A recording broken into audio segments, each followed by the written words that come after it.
Something shifted inside Buckingham Palace this week that the official communications apparatus has not fully acknowledged. Not a rumour circulating in tabloid back channels.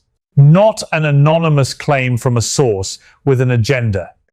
A documented constitutional development that, if the details emerging from multiple credible directions hold up under scrutiny, represents the most consequential action King Charles has taken since ascending to the throne. What we're examining tonight involves titles. It involves succession. It involves two children whose royal status has existed in a legally ambiguous space since their parents' departure from working royal life. And it involves a monarch who has apparently concluded that ambiguity no longer serves the institution he has spent his entire life preparing to lead. Before we go deeper, subscribe right now and activate notifications.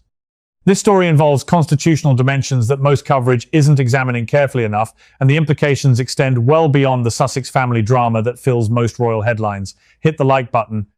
And tell me in the comments, do you believe King Charles has both the legal authority and the moral justification to remove his grandchildren from the line of succession, or does blood connection create an obligation that institutional considerations cannot override? That question has no clean answer. And the fact that it doesn't is precisely what makes what's happening right now so significant. Let's establish the constitutional framework first, because this story only makes sense if you understand the legal architecture within which it's operating. The British line of succession is not simply a family arrangement. It is a constitutional structure governed by statute, maintained through centuries of legal precedent, and administered through mechanisms that include the Privy Council, parliamentary authority, and the sovereign's formal powers. Changes to the line of succession are not made through press releases or family conversations. They require documented constitutional process, legal justification that survives scrutiny, and formal mechanisms that create permanent and legally binding records.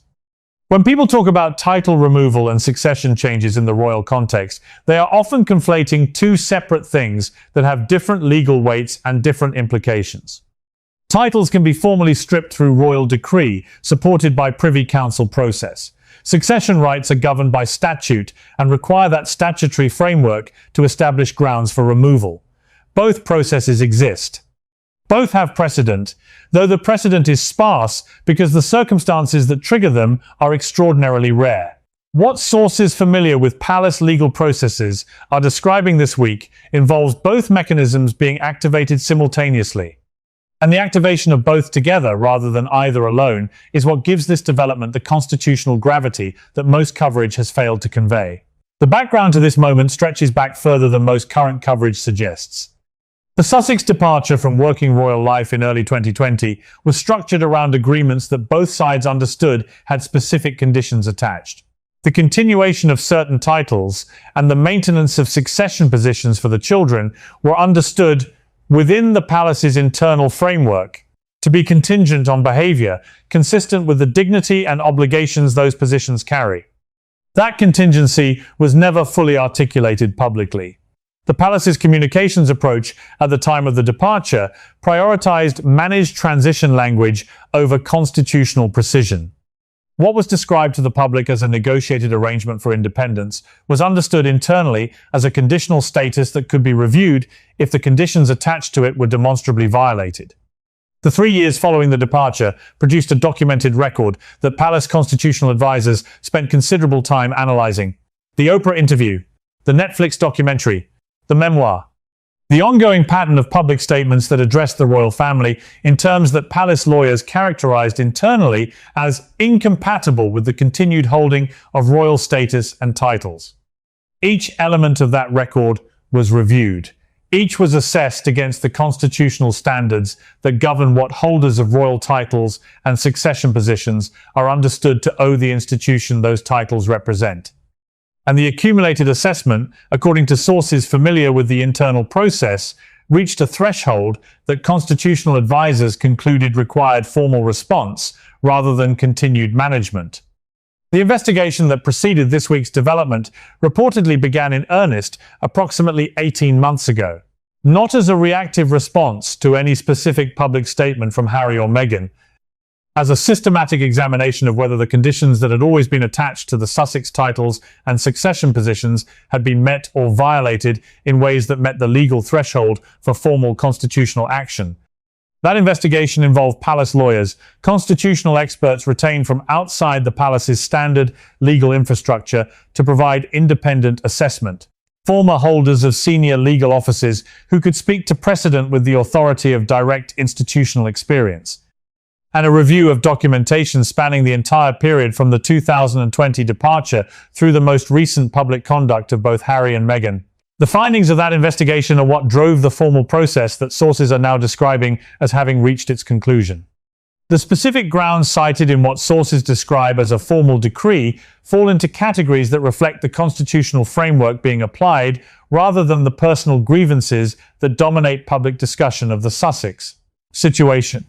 The first category involves the commercial exploitation of royal titles and royal identity in ways that sources say violated explicit agreements made at the time of the Sussex departure.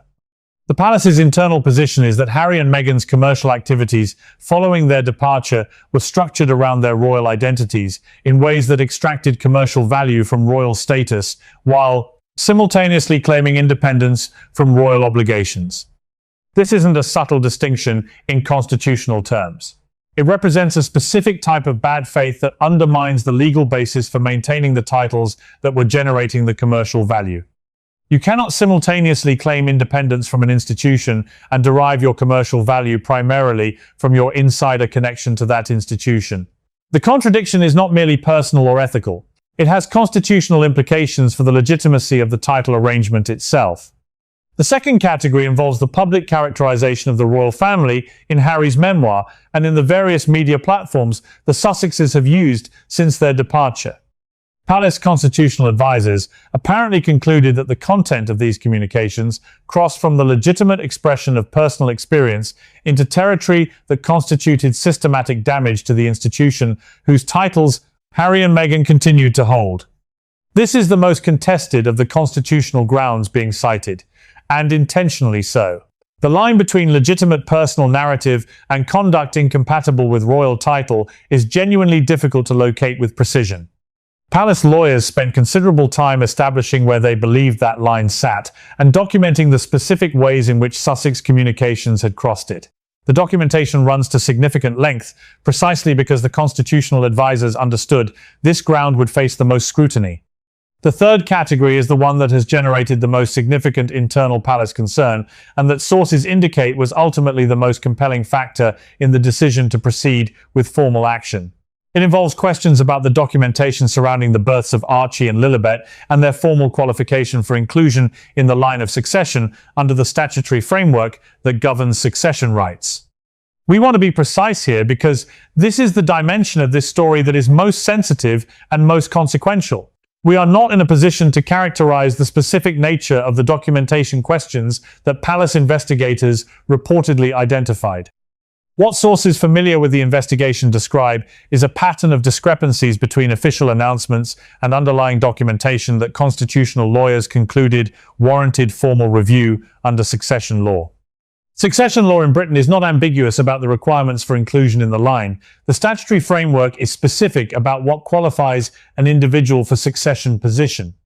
Palace constitutional advisors apparently concluded that the documentation review produced findings that required formal action to protect the legal integrity of the succession framework itself, independent of any considerations about personal conduct or title agreements. This is the ground that makes the Archie and Lilibet dimension of this story constitutionally distinct from anything that's happened in the Sussex situation before. Previous actions and statements from the palace have been about Harry and Meghan's conduct and their continuing relationship with the institution. What's being described now potentially touches the legal basis for the children's succession positions in ways that exist independently of their parents' behavior. And it's worth pausing here to acknowledge the human weight of that distinction. Whatever the constitutional justification, whatever the legal precision of the framework being applied, these are children. They did not choose the circumstances of their birth, or their parents' decisions, or the institutional conflict that has defined their earliest years.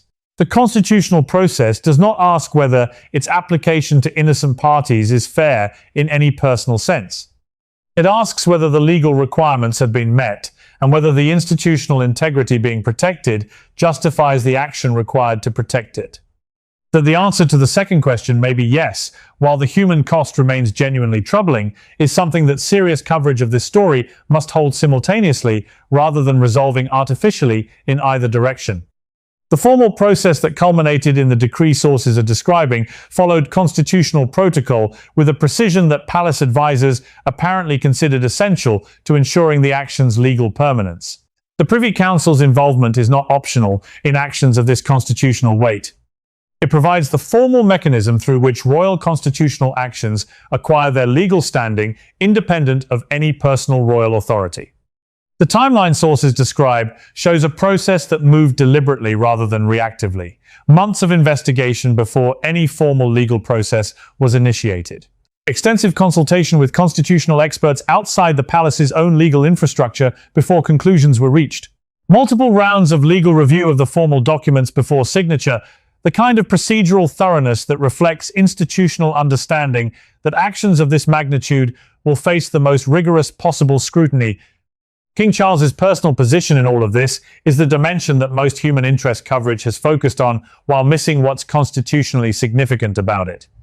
The narrative of a father forced to take action against his son generates the emotional resonance that drives audience engagement, but the constitutional significance lies elsewhere.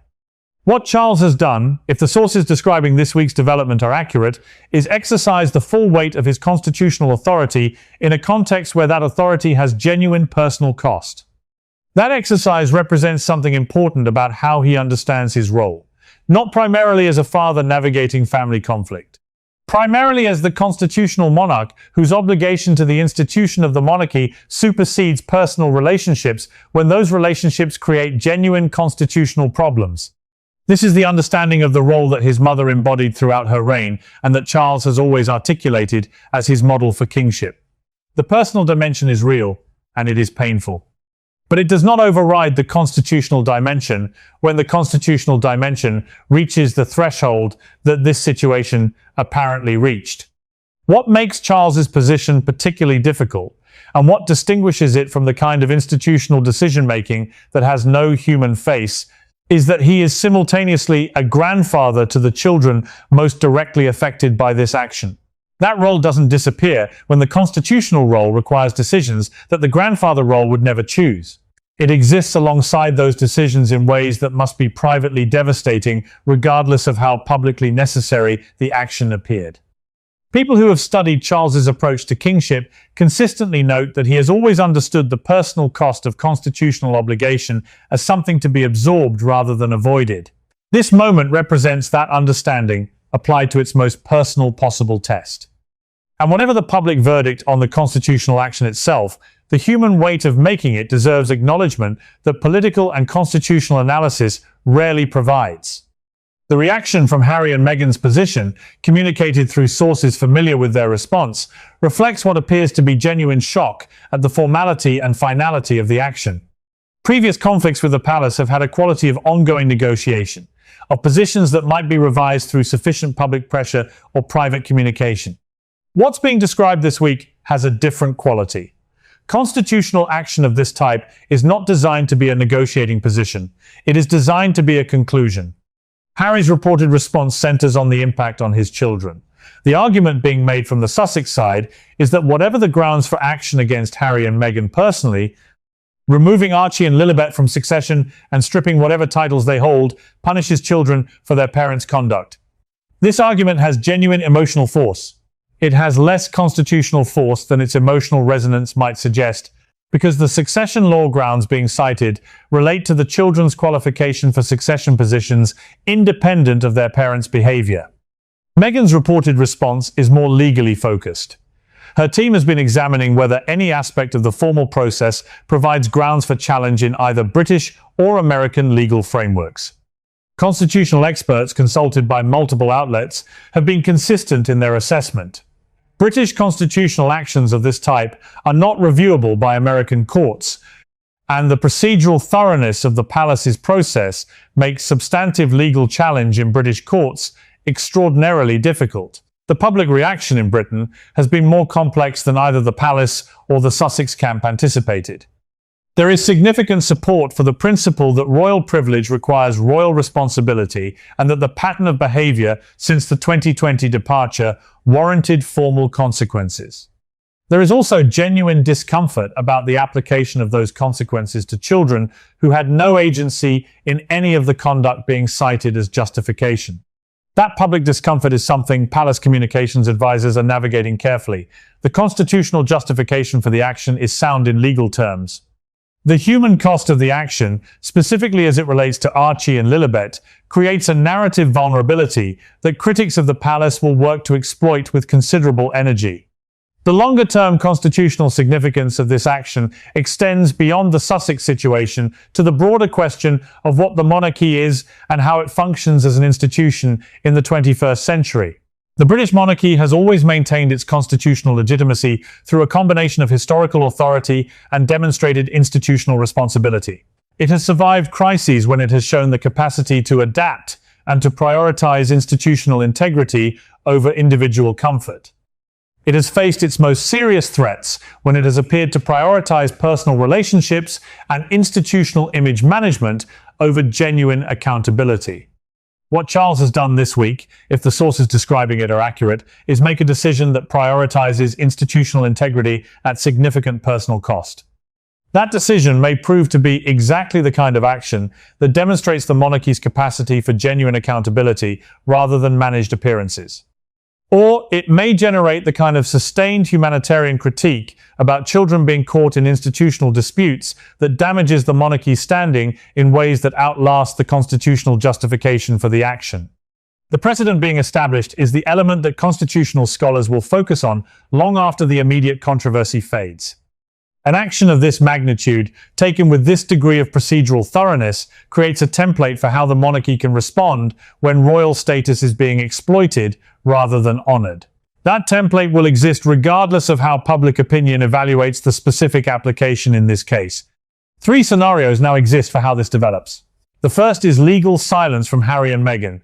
Their lawyers conclude that challenge is genuinely impossible and that public criticism is the only available response. They pivot to a public relations strategy that focuses on the humanitarian impact on the children. This generates ongoing negative coverage for the palace, but produces no legal reversal of the formal action. The second is a legal challenge that fails, but generates extended public attention.